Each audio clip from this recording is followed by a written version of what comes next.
Hey internet, so I made a palindrome checker, so it checks words that can be spelt from the front and from the back, or read from the front and the back.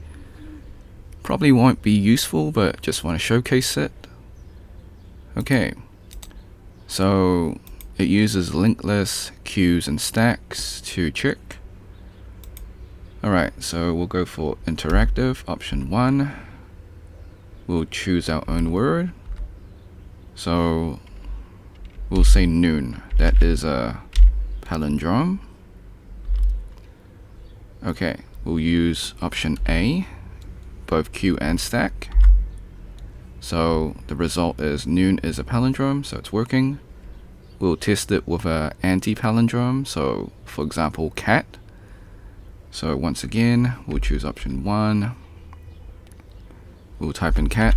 So the other options are just for the project in the data structure and algorithms course, so not too relevant for the demo.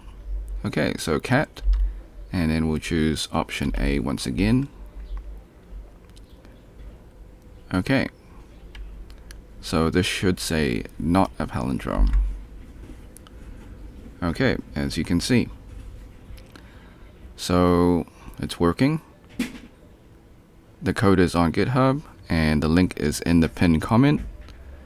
Thanks for watching. Like and subscribe. If you want to support me, become a member or drop a super thanks. Until next time, see ya.